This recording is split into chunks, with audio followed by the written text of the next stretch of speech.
आज अहिल्यादेवीच्या त्रिशताब्दीच्या दिनानिमित्त तालुक्यातून आम्हाला मान देऊन आलेले या महाराष्ट्राचं कुळदैवत असणाऱ्या बिरोबाचे पुजारी त्यांचं पहिल्यांदा मी मनापासून धन्यवाद देतो।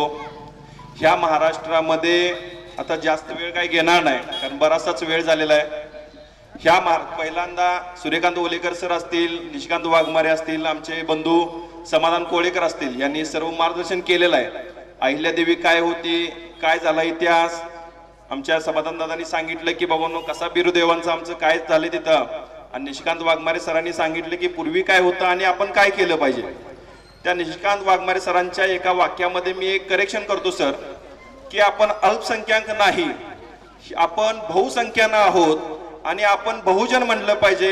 इथून पुढे आपण स्वतःला अल्पसंख्याक समजू नका, कारण ह्या महाराष्ट्रामध्ये जर सगळ्या आपल्या बहुजनांची जर डोकी मोजली तर आपण बहुजन होऊ शकतो।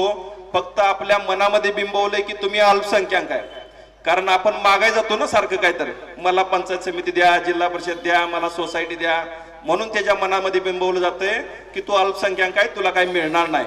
त्यामुळे इथून पुढे आपण सर्वांनी लक्षात ठेवलं पाहिजे आपण बहुजन आहे। मित्रांनो, या अहिल्यादेवीच्या जयंतीच्या निमित्तानं आपण एकत्र आलोय।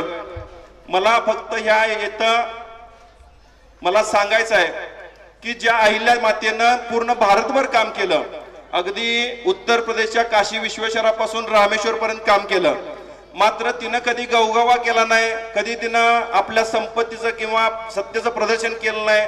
त्या काळी एखाद्या ठिकाणी गेलं तर खंडी मागायचा विषय होता किंवा एखादी गोष्ट केली तर तो भाग आपला असायचा, मात्र त्या मातेनं कधी तो आपला समजला नाही की आपलं कार्य म्हणून समजलं। तिच्या ह्याच्यावरती पत्रावरती कायम एक असायचं की ही शंकर आज्ञा, की हे सर्व काय आहे ते सर्व ईश्वराच्या कृपेने आहे, सत्ता संपत्ती ही माझी नाही, अशी अहंकार नसलेली माझी राणी होती ती अहिल्या राजमाता अहिल्याबाई होळकर। या ठिकाणी आजकाल महाराष्ट्रामध्ये सामाजिक तेढ जाणवतोय, पण आज मी तुम्हाला ह्या जयंतीचा मुहूर्त साधतोय की आपण सर्व समाज प्रक्रिया एकत्रीकरणासाठी करूया। म्हणून मी आज या ठिकाणी ह्या स्टेजवरती फुले असतील, शिवाजी महाराज असतील, अहिल्यादेवी असतील, आज आमचा रामोशी बांधव आहे, त्यांची उमाजी नाईकांची जयंती कुठं साजरी होत नाही, फक्त मताला त्यांना बोलवलं जातंय। त्या उमाजी नाईकांची असतील, डॉक्टर बाबासाहेब आंबेडकर असतील, या सर्वांचे मिळून आपण जयंती साजरी करतोय।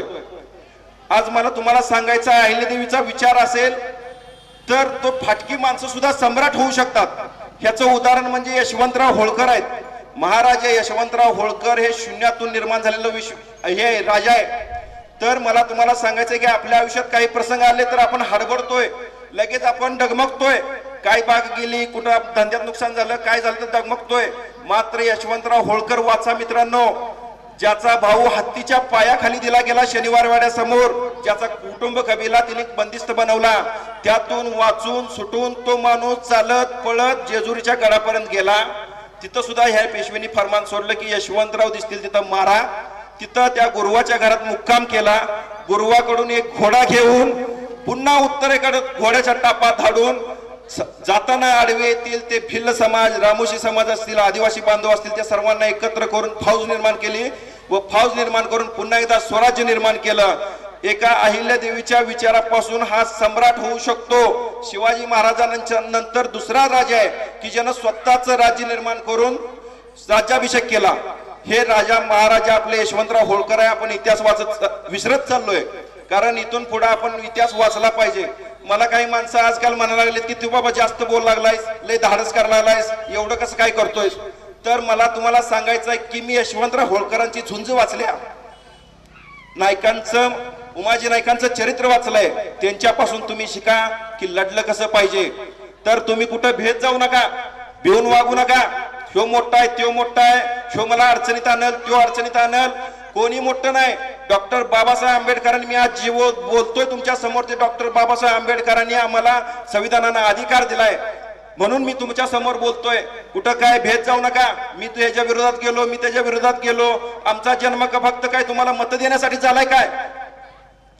अहिल्यादेवी म्हणजे उत्तम प्रशासक, शिक्षण आणि पायाभूत सुविधा निर्माण करणाऱ्या नेतृत्व शैलीचं एक उदाहरण होतं।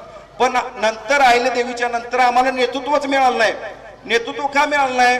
तर आम्हाला फक्त मिळाली अशी पद ज्याला काय अधिकार नाही. आम्हाला द्यायचं वाय चेअरमन, उपसरपंच, कुठं तर दुसऱ्या कुठल्या तर व्हायचं उपपद द्यायचे. आमच्या वाय चेअरमनचं एक ट्रकचा कधी 100 ट्रक झालेत का बघा. त्यांची 50 एकराची 2 एकरावर आली असेल. आम्हाला वाय चेअरमन द्यायचं आणि परत कायमस्वरूपी आमची मतं घ्यायची त्यांनी कायम, आणि आम्हाला एक टाचणी लावायची त्यांनी, मी तुला पद दिलंय बघ, तुझं कायम आम्हाला मत पाहिजे. म्हणजे त्यांना आयुष्यभर त्याला मत देत बसायचं, दुसरं काय करायचं नाही. आणि वाय चेअरमन फक्त चहा प्यायचा, भजी खायचं आणि उठून जायचं.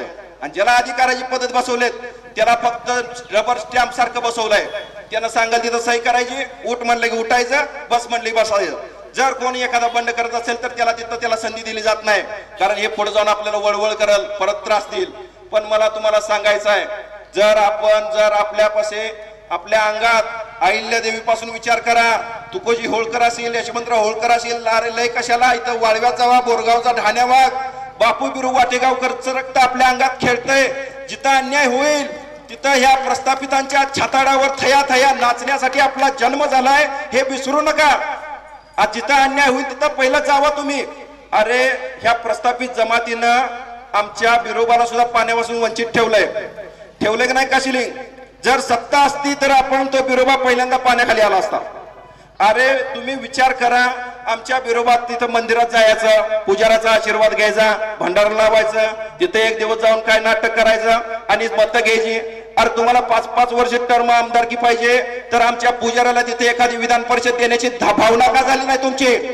आमच्या तिथं पोहरा देवी म्हणून एक गड आहे बंजारा समाजाचा, तिथल्या महंताला विधान परिषद दिल्या. मग आमच्या बिरोबाच्या पुजाऱ्यांना का विधान परिषद दिली नाही? तुम्ही भगवानगडावर जावा, भगवानगडावर सुद्धा 1000 कोटीचं काम झालंय तिथं. तिथला महंत संत, तिथला मान सन्मान आहे.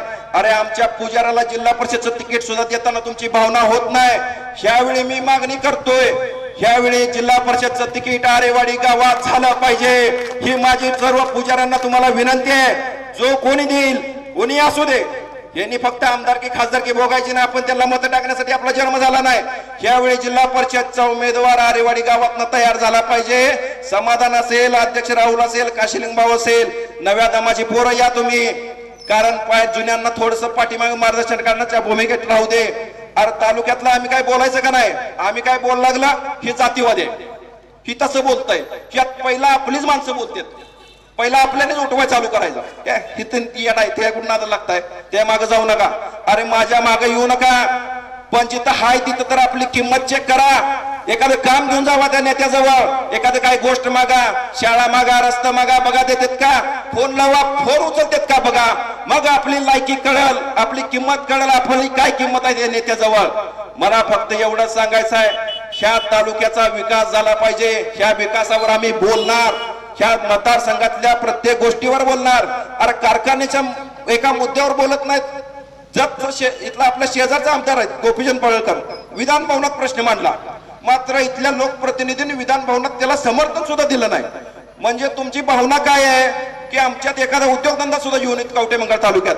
अरे MIDC योगेवाडीला का रयवाडीला होऊ शकत नाही? का चोडुचीला होऊ शकत नाही? का चोडेखिंडीला होऊ शकत नाही? म्हणजे आमच्यातल्या युवकांनी रोजगार सुद्धा करायचा नाही. इथं आम्हाला रस्ते सुद्धा नाहीत. तुम्ही तर इथं कोरोलिटीवरती, पाटोळे वस्तीवरती जावा, बसापवाडीन जावा, दोळगावला जावा, कर्नाटीचं सरपंच आलेत, कर्नाटीला विचारत जायला किती रस्ता त्रास होतोय. याच्यापेक्षा तुला मला पुढचं सांगतो, रस्त्याची अवस्था एवढी वाईट आहे की रांजणीचे सरपंच भगिनी आमच्या निलमताई पवार, त्यांना उपोषण करावं लागतंय, आम्हाला रस्ता द्या. आणि हे आमचे शेट इथलं मतदारसंघातले युवराज काय म्हणतात, त्यावेळी विधान भवनात प्रश्न बघा, कर्नाटकातली गावं आमच्या महाराष्ट्रात घ्या, 600 गावं महाराष्ट्रात घ्या. अरे तू इथल्या 60 गावावर बोलत नाही आणि तिथली 600 गावं महाराष्ट्रात घ्या. आणि आमच्यातली माणसं आपला भारी किती बोलले, मस्त बोललंय, लय अभ्यास आहे. अरे कशाचा अभ्यास आहे? राजनीतनं शिरूर पर्यंत जावा, बॉर्डर पर्यंत जावा, त्या बॉर्डरवरती कळेल महाराष्ट्राची काय अवस्था आहे. आणि शिरूरला तिथं कर्नाटक लागल्यानंतर रस्ते कळतील, आपण कर्नाटकात आलोय म्हणून कळतंय आपल्याला. ही अवस्था आहे आपल्या रस्त्यांची. अरे तुम्ही इथून पुढे शान व्हा, सगळेजण एक व्हा आणि जिथं तिथं प्रत्येकानं ठाम राहा आणि आपण सगळी इथून पुढे एक राहूया.